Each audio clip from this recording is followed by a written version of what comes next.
Luciano, ¿cuál es? Acuña, pero no está. Bueno, acá tenés el micrófono. Bueno, buenas noches.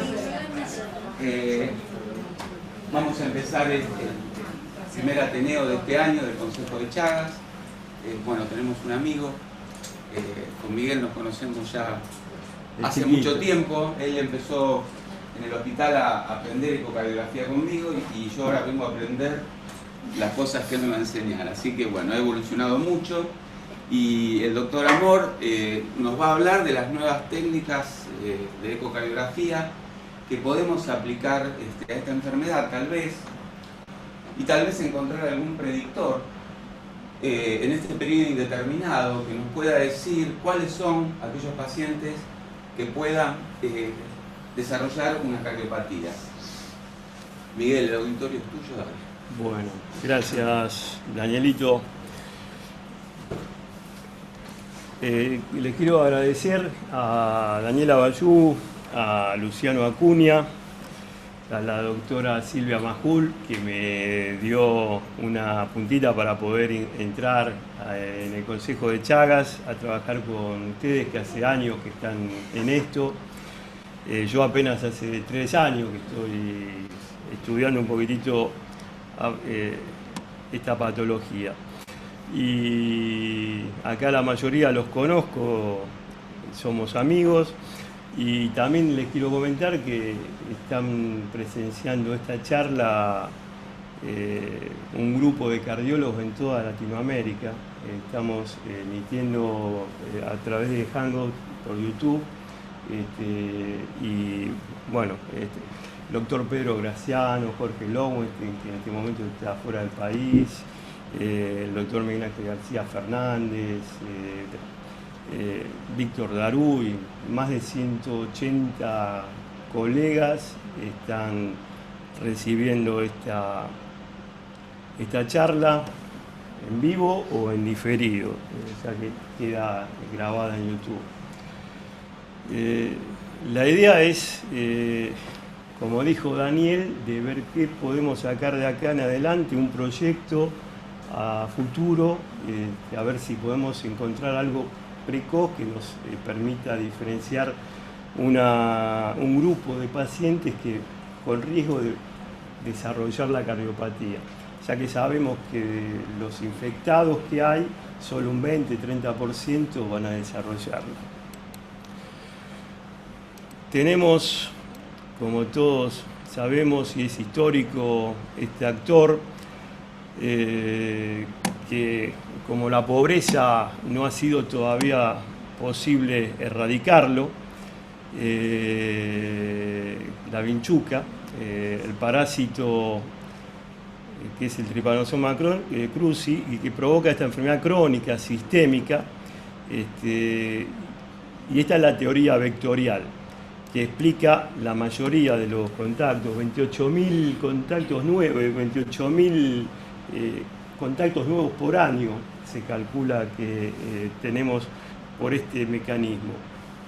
En toda Latinoamérica se la conoce con distintos nombres: chinche, vinchuca, chipó, pito en Colombia, pic, talaje, chichá, pero es el mismo vector.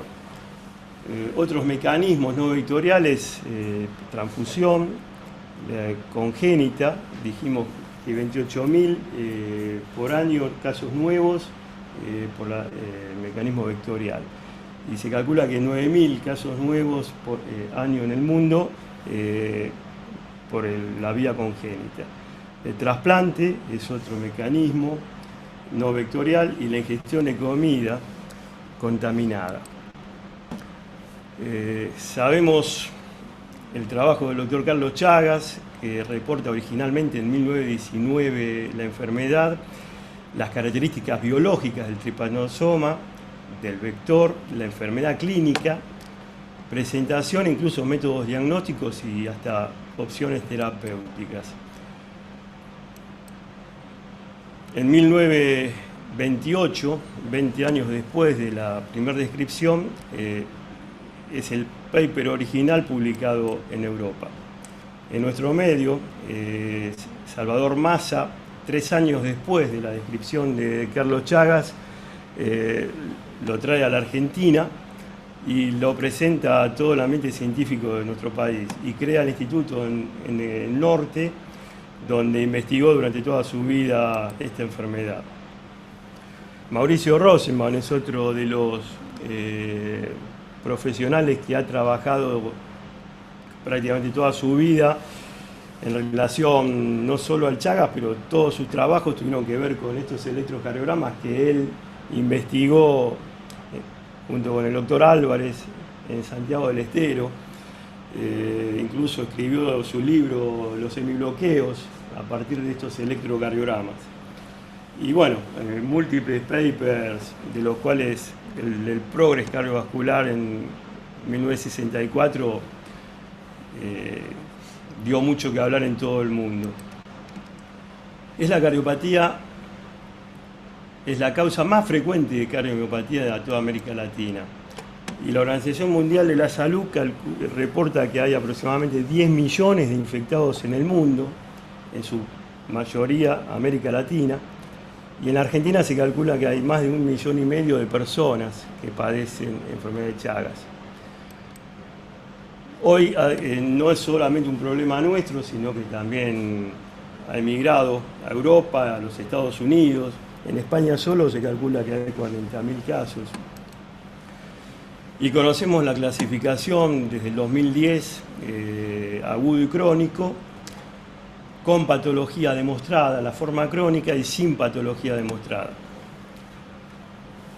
Lo que más me interesa hablar hoy es del sin patología demostrada, pero vamos a hacer un repaso general al rol del eco y las nuevas tecnologías en la enfermedad de Chagas. Y bueno, sabemos, en el 2013 en esta Sociedad de Cardiología publicó un trabajo Aquatela donde ponía en claro el rol del ecocardiograma en la descripción de todas las alteraciones morfológicas que podemos encontrar en un paciente con miocardiopatía chagásica, y esas alteraciones morfológicas son las que explican después también los mecanismos fisiopatológicos de las arritmias y de los trastornos de conducción, la muerte súbita, etc.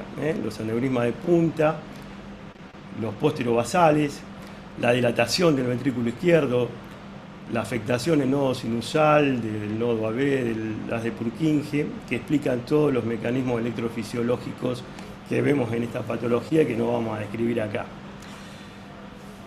Mecanismos por el cual se produce la enfermedad.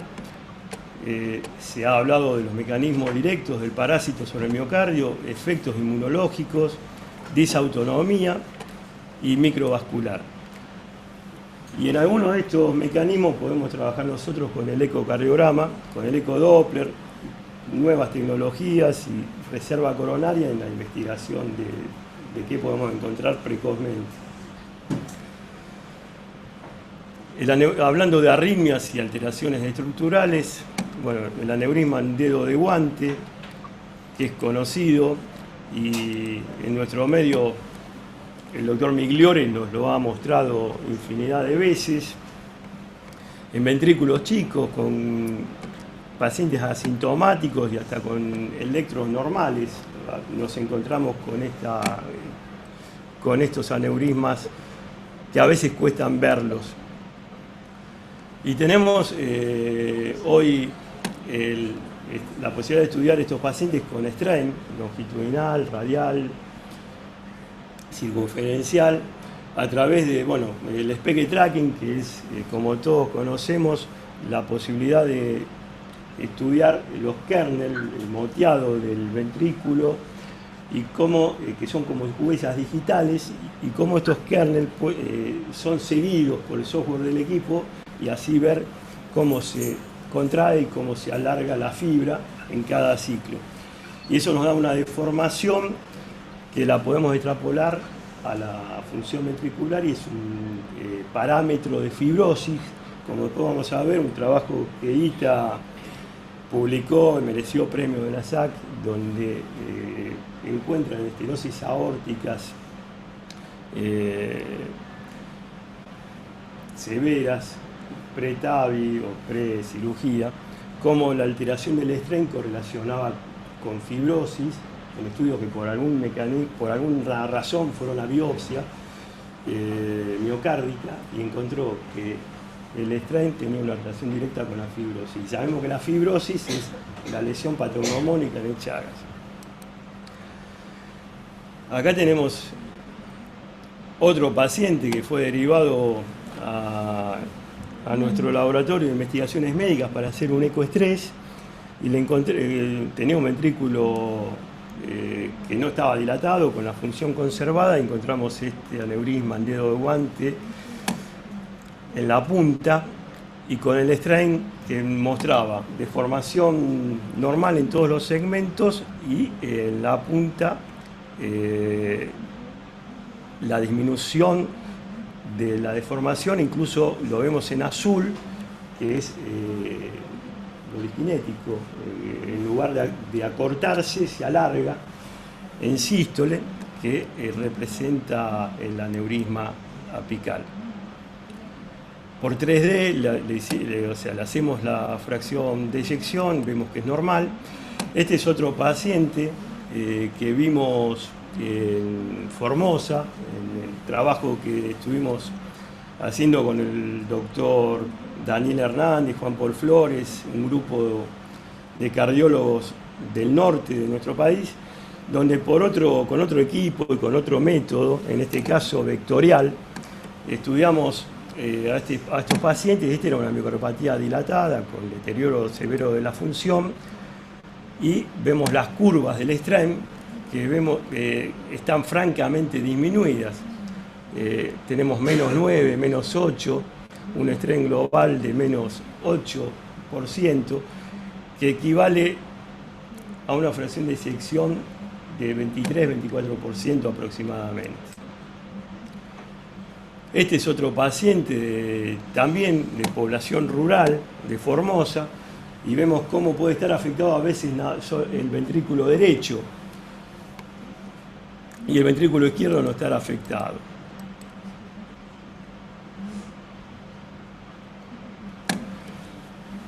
Siguiendo con esta forma de la que quiero ir rápido, porque me quiero explayar más en la forma sin patología demostrada, vemos que podemos tener ventrículos con importantes aneurismas en la punta, que son foco de arritmias, que todos sabemos que después en los Holter la vamos a traducir como taquicardias ventriculares no sostenidas o incluso muerte súbita. El strain como nos explora la punta del ventrículo izquierdo, francamente disminuido en la zona donde está aneurismática del ventrículo izquierdo. Desde hace tiempo Rassi y Rassi nos han relacionado las alteraciones del ecocardiograma con las arritmias, los trastornos de conducción, la capacidad funcional y el riesgo de muerte súbita o de muerte a menos de 3 años. Y como vemos acá, a peor capacidad funcional, lo que es lógico esperar, mayor probabilidad de trastornos de conducción, arritmias y lesiones segmentarias como aneurisma del ventrículo izquierdo, aneurisma posterobasal, severo deterioro de la función sistólica y diastólica. Y vemos en el extremo, donde la capacidad funcional 4, trastornos de conducción, bloqueo, trastorno de relajación, restrictivo, irreversible, una mortalidad mayor al 30% a menos de 5 años. Esto un poco es un resumen de lo que acabamos de decir, como el electrocardiograma, el ecocardiograma, la capacidad funcional, la función sistólica y diastólica predicen sobrevida a 4 años. Incluso se le da un puntaje a la capacidad funcional, cardiomegalia, alteraciones segmentarias, presencia o no de taquicardia ventricular en el holter, bajos voltajes y sexo masculino. Y cuando ese puntaje de 12 a 20 tiene un mal pronóstico con una mortalidad de 84% a 10 años. En contraste, cuando la fracción de disección es mayor del 45%, Hininger encontró que había una baja incidencia, recurrencia y muerte súbita.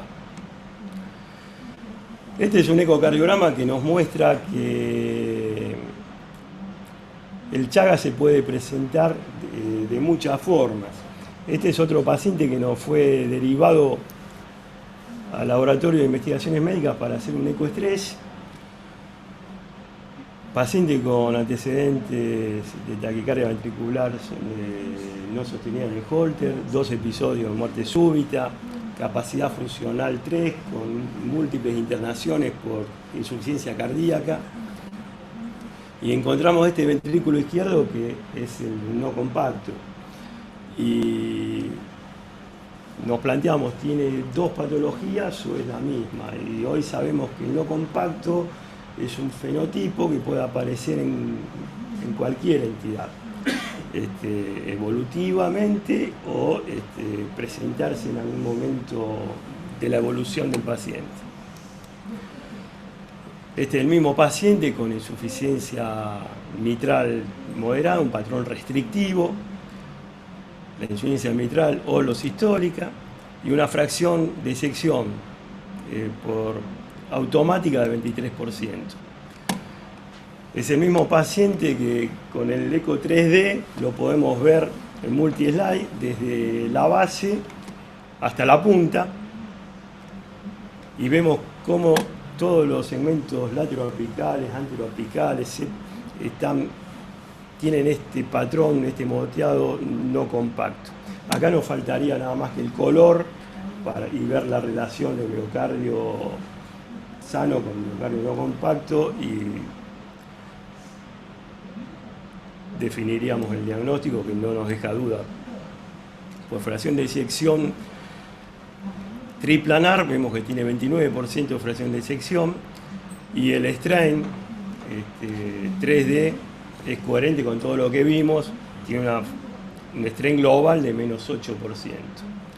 Que esto, si lo extrapolamos a la fracción de disección, lo podemos estimar en 24%. Paciente que viene a riesgo quirúrgico, le encontramos un corazón con un índice cardíaco dentro de los límites considerados fisiológicos, pero trastornos de conducción, alteraciones en la repolarización, arritmia ventricular muy frecuente, taquicardia ventricular y paros sinusales con escapes nodales. Con una buena fracción de disección encontramos este ecocardiograma con un aneurisma posterobasal típico, como hemos leído en los libros, que podemos ver en un paciente chagásico. Este es el mismo paciente con una resonancia donde vemos el aneurisma posterobasal. Y este es el mecanismo que hemos aprendido de Josephson, de la fisiopatología o la electrofisiopatología del mecanismo de estos aneurismas posterobasales con extrasístoles, con imagen de bloqueo de rama derecha. Este es un trabajito y terminamos con este Chagas con patología demostrada, donde nos muestra el doctor Marcio Barros un trabajo con 40 pacientes con miocardiopatía chagásica y severo deterioro de la función, fracción de sección menor del 40%, los dos grupos, un grupo con CDI y un grupo sin CDI. Y nos muestra cómo en el grupo que tenían CDI encuentra una dispersión mecánica, la llama él, o disincronía mecánica, en el grupo que tiene el CDI, que no la encuentra en el grupo que no tenía el CDI. Esto es un poco de perogrullo, por algo hay un grupo que necesitó CDI y otro grupo que no lo necesitó. Estaba, por algún lado, el strain acá está mostrando que están mejor los pacientes que no necesitaban CDI que los que sí lo llegaron a necesitar. Y ahora vamos a entrar en la parte que más nos interesa, Chagas crónico sin patología demostrada. Como todos sabemos, es el estadio donde el paciente tiene electro normal, eco normal, asintomático, serología positiva. Es la mayoría del paciente infectado chagásico. Esto es la misma definición de Ribeiro Rocha en una sociedad de Brasil de medicina tropical, donde dice lo mismo, pero que agrega que la muerte súbita es una complicación rara en este periodo indeterminado, como todavía lo llaman en Brasil, pero que puede ser la primera manifestación de la enfermedad de Chagas. O sea que no tenemos que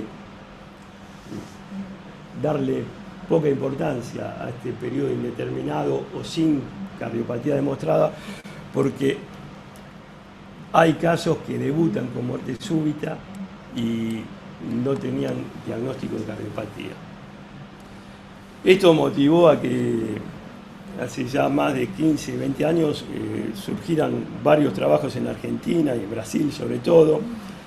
Y este es un trabajo que todos conocemos, que está en todos lados, de Viotti y su grupo, donde seleccionaron pacientes en esa época normales por radiografía y electrocardiograma. Y en esos pacientes que tenían electro normal y radiografía normal, encontraron un 10% de lesiones segmentarias, e incluso menos del 1% tenían algunos disfunción sistólica. También es conocido el trabajo del Argerich, donde en un grupo de pacientes con electro normal, eco normal, asintomáticos, en el grupo de Chagas sin patología demostrada encontraron alteraciones de la relajación que no tenía el grupo control. Relajación prolongada, alteración leve de la relajación, pero diferencia al fin con el grupo control. Otro de los colegas que tiene mucho trabajo en Chagas, Harry Acquatella, desde Venezuela, trabajo con dobutamina, ve lo que veíamos en las ergometrías, que los pacientes con serología positiva para Chagas y corazón sano tenían una menor respuesta cronotrópica que los pacientes, que la población control. Y con dobutamina pudo demostrar que también la fracción de eyección progresaba menos en este grupo que en la población control. En este caso, Acquatella hizo 3 grupos, un grupo sin patología demostrada, un grupo con fracción de eyección menor del 40% y otro grupo con fracción de eyección mayor del 40%. Obviamente, los que peor respuesta cronotrópica y enotrópica tenían eran los que tenían mala función, después venían los que estaban entre el 40 y 55%, y después venían los indeterminados, que tenían menor respuesta cronotrópica y enotrópica que los controles.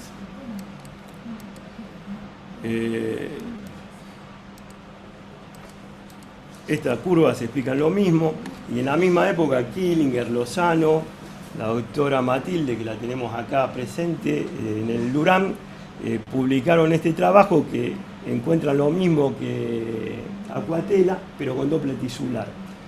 Encuentran que los pacientes sin patología demostrada tienen un menor crecimiento de la onda S sistólica respecto a los controles.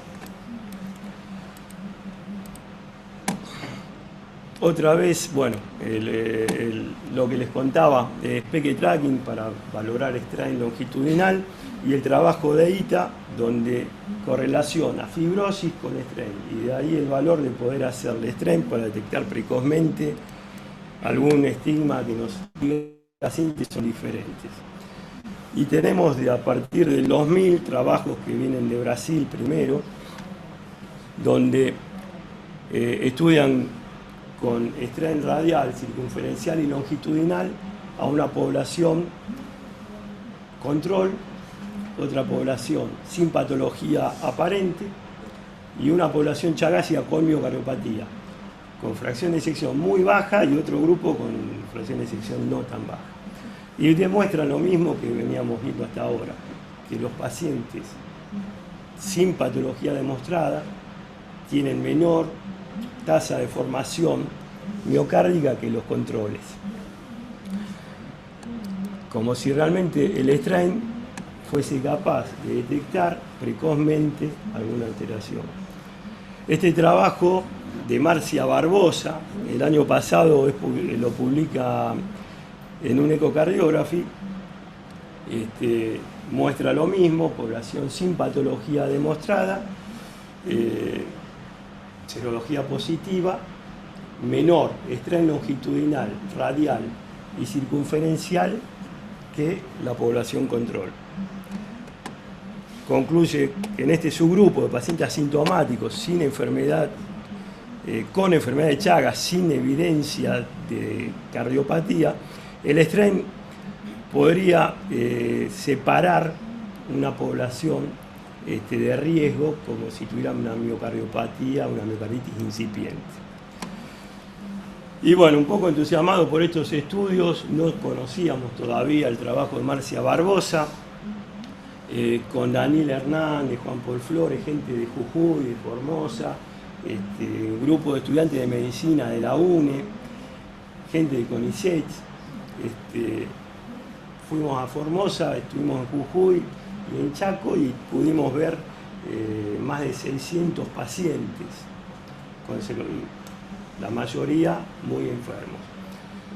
El único que tenía, o sea, la única posibilidad de hacer strain la teníamos con un equipo y pudimos seleccionar a 45 pacientes, de esos más de 600, que no tenían patología demostrada por eco ni por electro, y le hicimos strain longitudinal,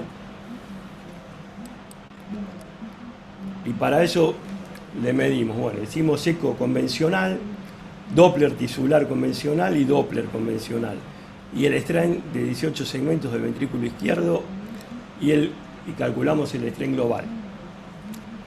Como vimos antes, el método que nos permite este equipo portátil que pudimos llevar es el método vectorial, que no es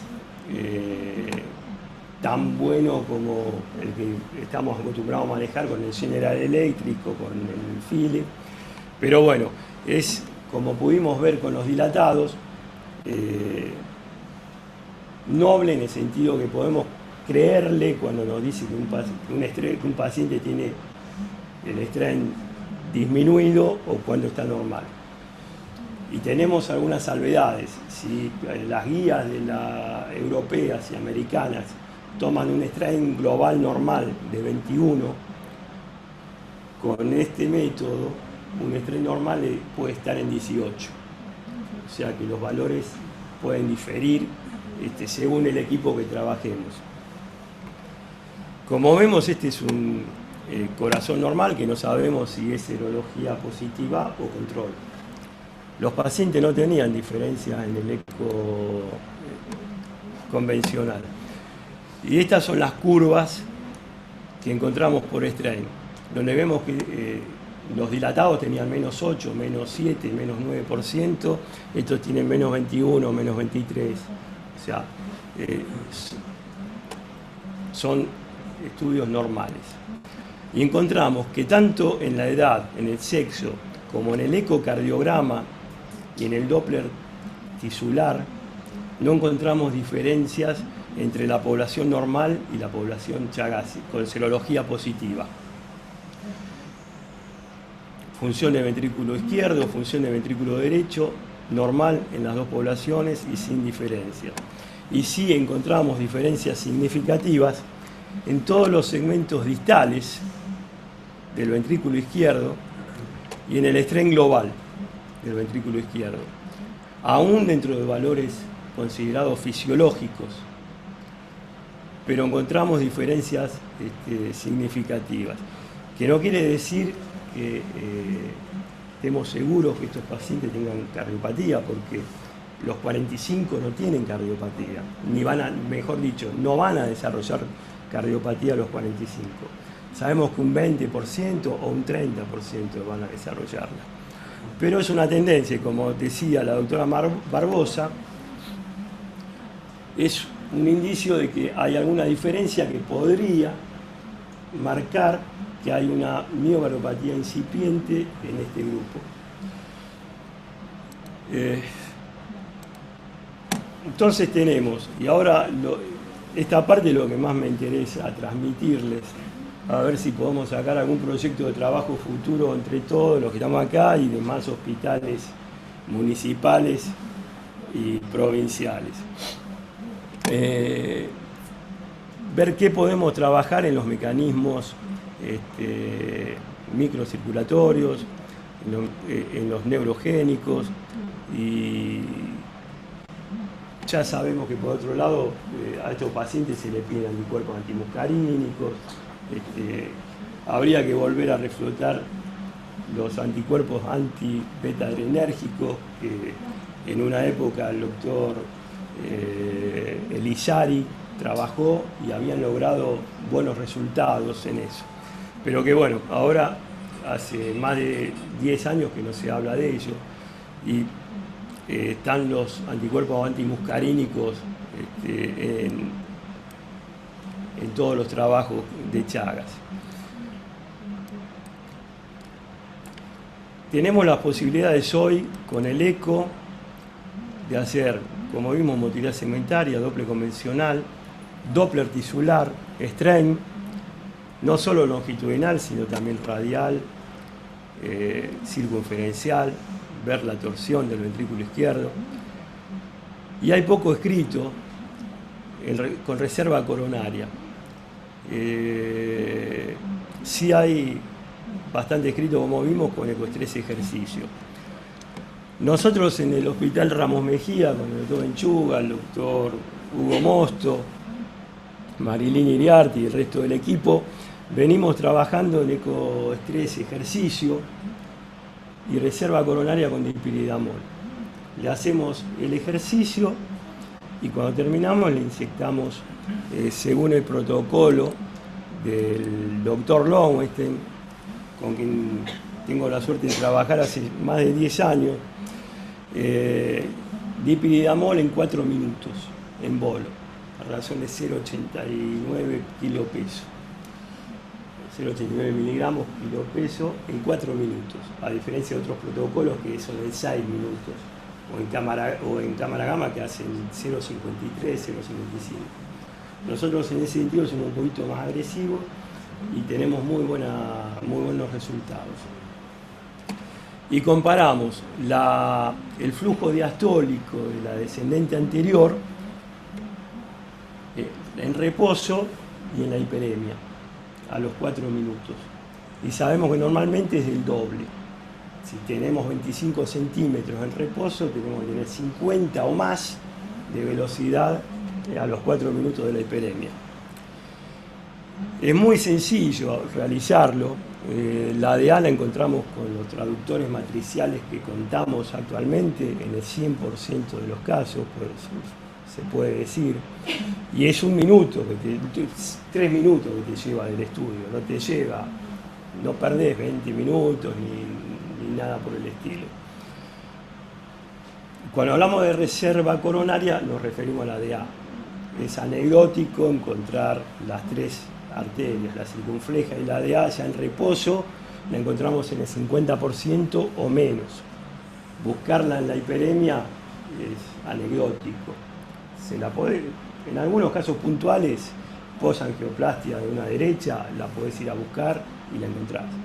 Pero no, cuando uno habla de reserva coronaria, hablamos de reserva en el territorio de la descendente anterior. Y es muy sencillo con estos traductores. Jorge Lowenstein lo hacía posible cuando no estaban estos traductores, con el traductor pediátrico 7,5 MHz, y ya los primeros trabajos de él son con esos traductores. Pero hoy, bueno, hoy somos todos valientes y nos podemos lucir con los matriciales. Y bueno, varios grupos demostraron que el ecoestrés dipiridamol incrementa la información pronóstica a corto y mediano plazo, y pudimos en estos últimos años demostrar que también la mejora a largo plazo. El doctor Jorge Lowenstein y su equipo publicó en la revista Argentina de Cardiología, así como en el JASE el año pasado, y en un par de congresos en Argentina y en el exterior, que si comparábamos pacientes con reserva adecuada, normal, contra pacientes con reserva inadecuada, en estudios que por ecoestrés son totalmente normales, negativos para isquemia por motilidad, aquellos pacientes que tenían una reserva inadecuada con ecoestrés normal tenían un pronóstico diferente a 3, 5, 10 años. Hicimos un seguimiento telefónico, retrospectivo, y vimos que la tasa de internación por insuficiencia cardíaca o por ACV, no al mes del ecoestrés, a los 2, 3, 4 años del ecoestrés, eran diferentes y podía marcar pronóstico, eventos, una reserva normal de una inadecuada, a tal punto que debería ser considerado como un factor de riesgo más. Y repito, es muy sencillo técnicamente lograrlo. Hoy casi todos los hospitales tienen esta tecnología. Cortigiani en Italia vio lo mismo que nosotros en el 2007 en un trabajo en el Journal American College. Y este es el trabajo que publicó el Dr. Lowenstein en el JASE en el 2014, donde demuestra esto que estamos hablando. Ahora, nosotros les contaba que en el Ramos Mejía tenemos más de 40 pacientes estudiados con dipiridamol y nos deprimimos tremendamente porque vimos que los 40 pacientes tenían reserva coronaria normal, adecuada, pero no normal 2,1, 2,7, 2,8, 3, más de 3. Entonces decíamos, ¿qué pasa? ¿Es mentira lo de la disfunción endotelial o la reserva coronaria no sirve para medir disfunción endotelial? Tenemos que hacer el test del lazo, que ya Mittelman y la doctora Jiménez lo publicaron hace muchos años. Acá, o sea, se publicó en el mundo y Mittelman acá lo desarrolló ya hace varios años. Entonces empezamos a recabar bibliografía y tenemos la suerte que el doctor Mosto de nuestro servicio trabaja con el doctor Mazzoli en TESEBA, y el doctor Mazzoli con el doctor Néstor Pérez Baliño tienen una amplia experiencia y se encontraron con esta misma experiencia que encontramos nosotros, la tuvieron ellos. Empezaron a estudiar pacientes con perfusión, haciéndoles dipiridamol, y estudiaban la reserva coronaria en hemodinamia con dipiridamol también, para ver la correlación perfusión y hemodinamia, y vieron que los con dipiridamol eran todos normales. Entonces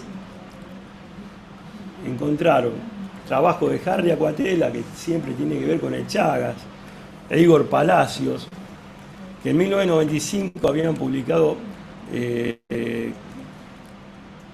la reactividad vascular es anormal en los pacientes con Chagas y que se convierte posteriormente en una referencia para avalar el compromiso del endotelio, y surgen todas las pruebas del lazo para poder estudiarlo.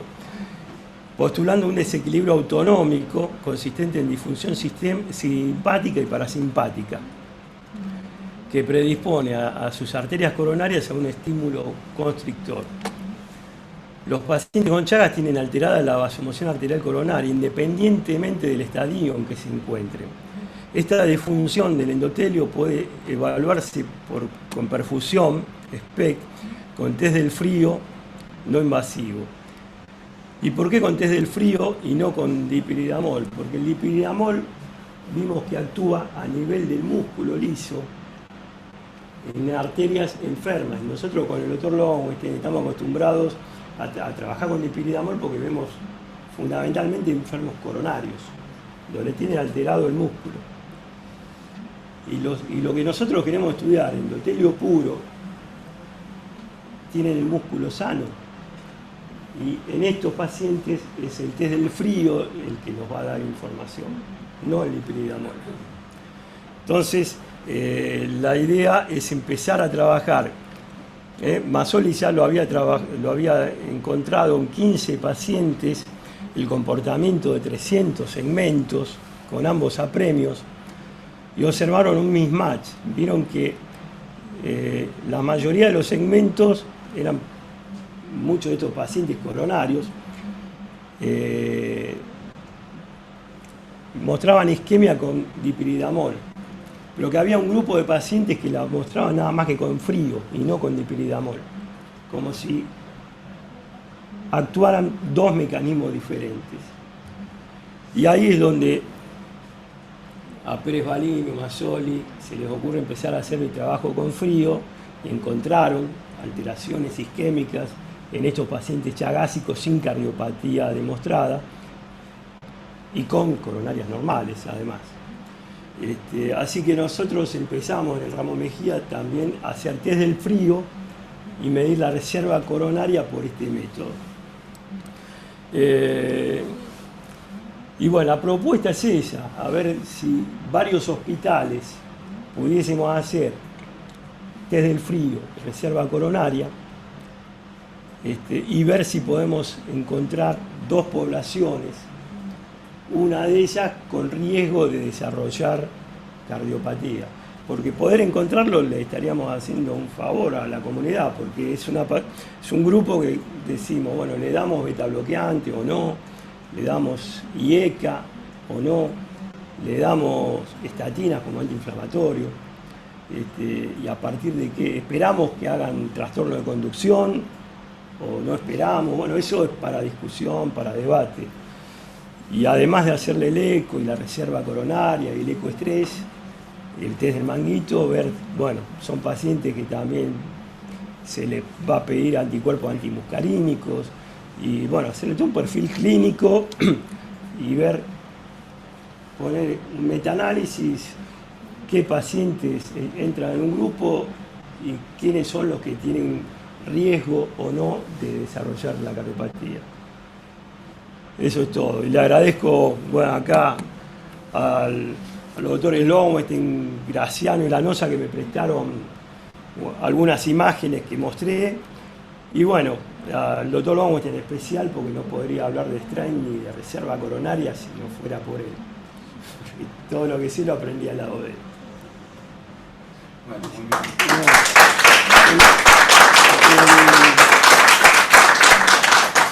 El tema es ver qué podemos hacer. Sí.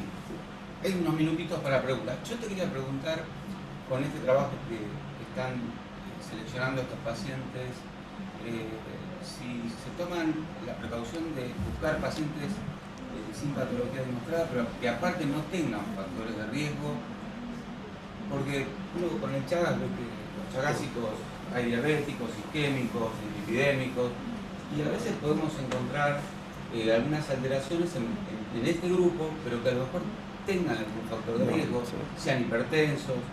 Ustedes se toman el trabajo Sí. de limpiar todo eso Sí, y sí, que sí, sí. no tenga ningún tipo de factor de riesgo, cosa que no es fácil.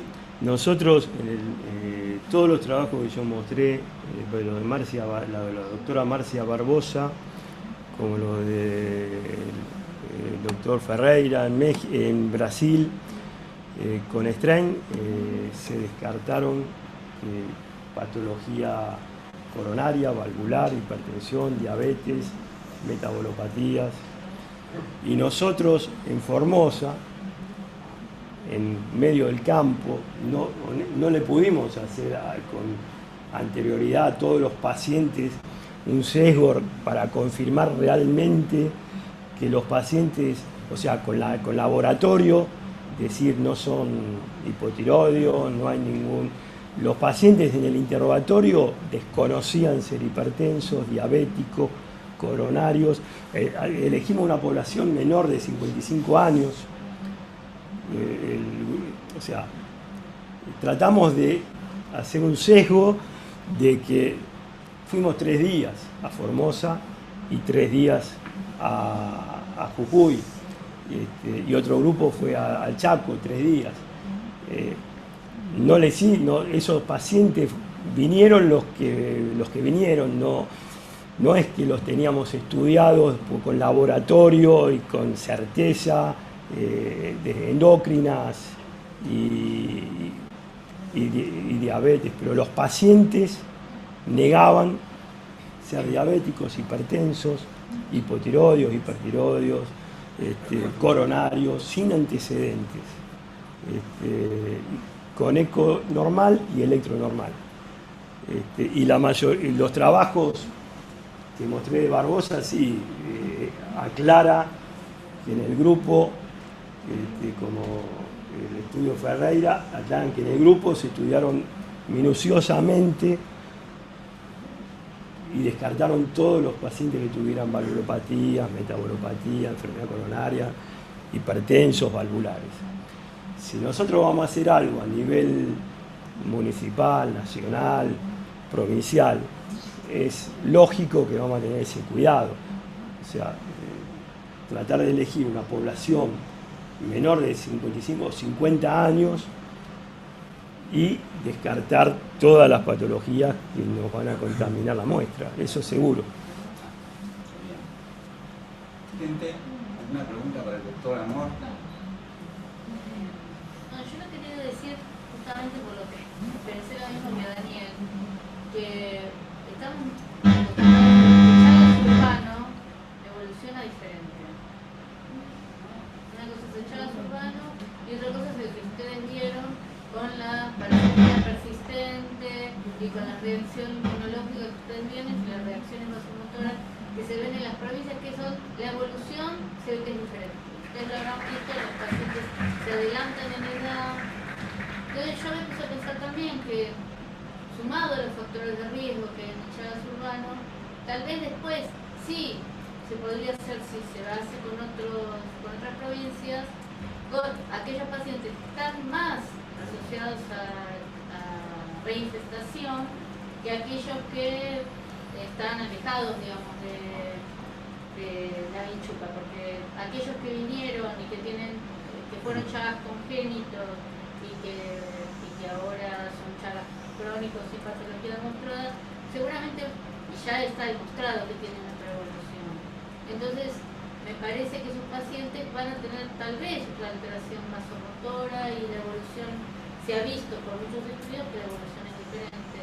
Tal vez, digamos, hago la misma salida que él, pero no es lo mismo. No sé qué opinan vos.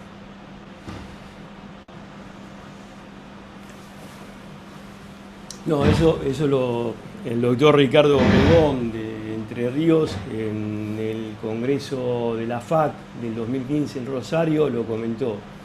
Él en Entre Ríos no ve miocardiopatía chagásica. Son todos pacientes con serología positiva, pero no ve miocardiopatía. Y él propuso hacer un mapa nacional que se hizo, está el mapa hecho, y hay provincias en el norte, en el noroeste del país, donde hay una alta incidencia de miocardiopatía, y otras provincias como Entre Ríos o la ciudad de Buenos Aires o ciudades urbanas donde están alejados del vector y donde además no hay, depende no solo del vector, sino de la exposición al vector. Una cosa es una vez en la vida y otra cosa es 100 veces por mes. Claro, no es lo mismo, aún siendo Chagas y patología demostrada. Por eso, digamos, hago esa salvedad porque... claro, pero lo que el doctor Abayú... el sistema sintáctico, las alteraciones neurológicas son diferentes y los pacientes están infestados muchas veces. Sí. Bueno, él puede hablar. Pero el paciente sin patología demostrada que va a desarrollar la cardiopatía, en algún momento, o sea, ¿cuál es el mecanismo? O sea, tenemos que poder encontrar algo precozmente, porque entonces... Sí, está bien. Yo creo que es muy interesante el tema porque siempre nos encontramos frente a ese problema. ¿Qué hacemos con el paciente que tiene cardiopatía? Es malo, pero es sencillo, digamos. El que no tiene cardiopatía demostrada es un paciente con el que no sabemos qué hacer, y está desde el tipo que dice que no se le puede dar una droga tóxica hasta el tipo que dice que es antiético no darle desmidazol, por ejemplo. ¿Cierto? Entonces, y cuando digo tipo, me refiero a personas, lo digo así porque son muy mal hablados, pero son,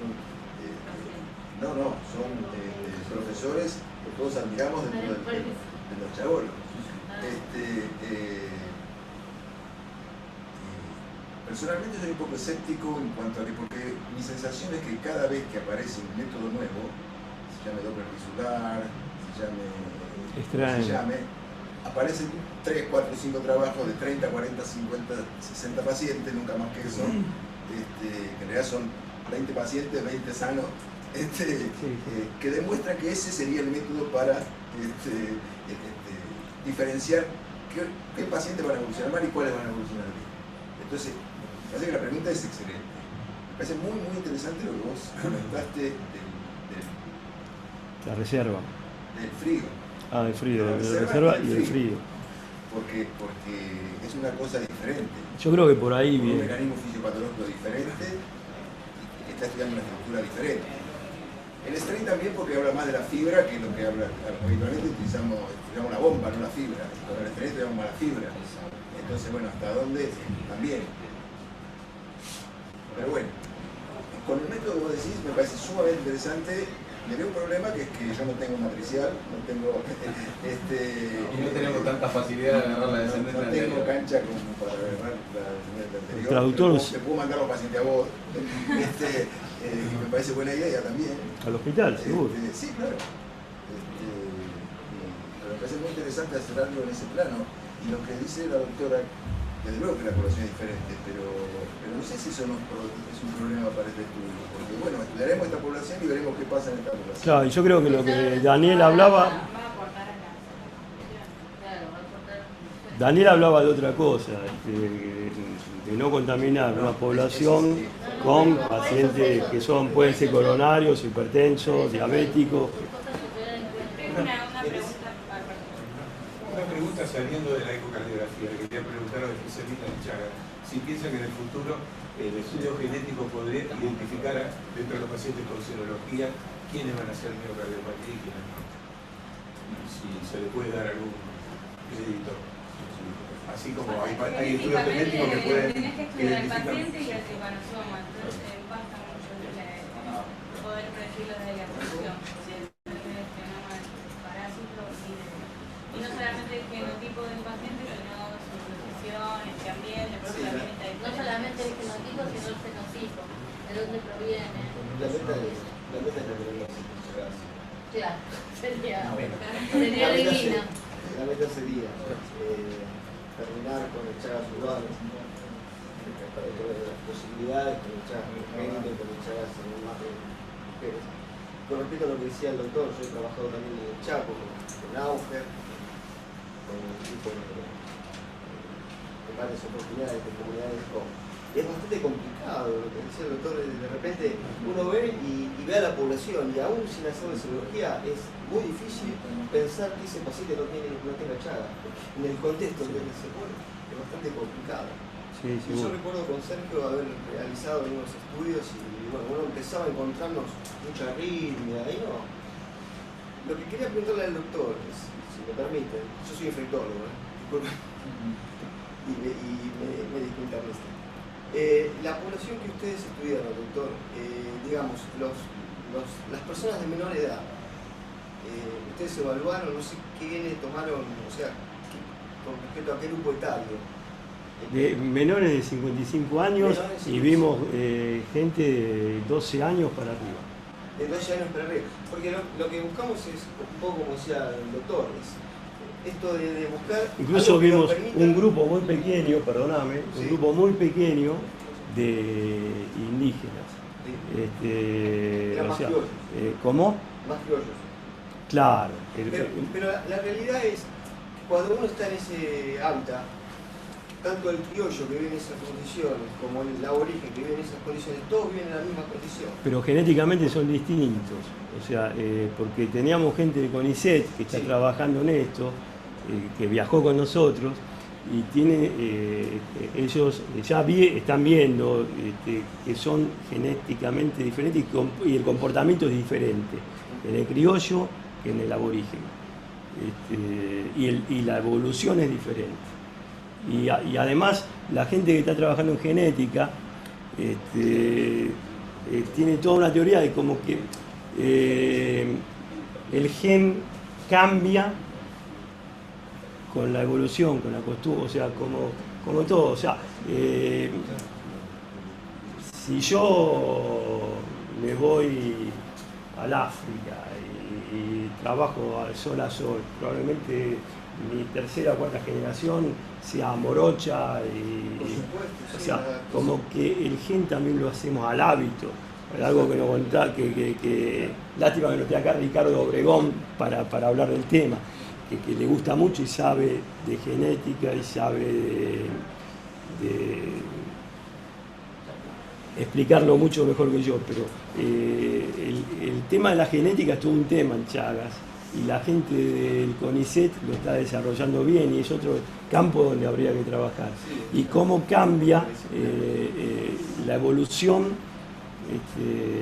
en el aborigen, en el criollo, y de acuerdo a estar o no estar en un ambiente.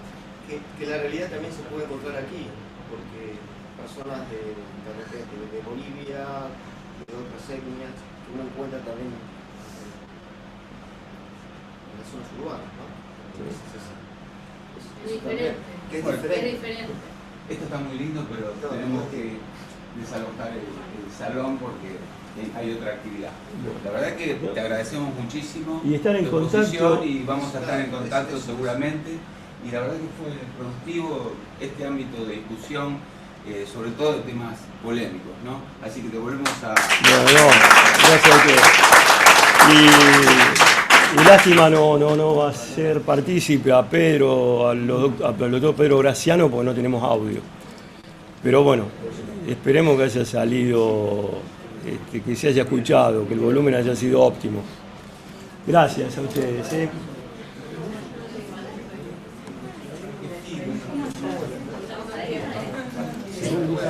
escuchó perfecto. ¿Se escuchó perfecto? Sí, sí. Bueno.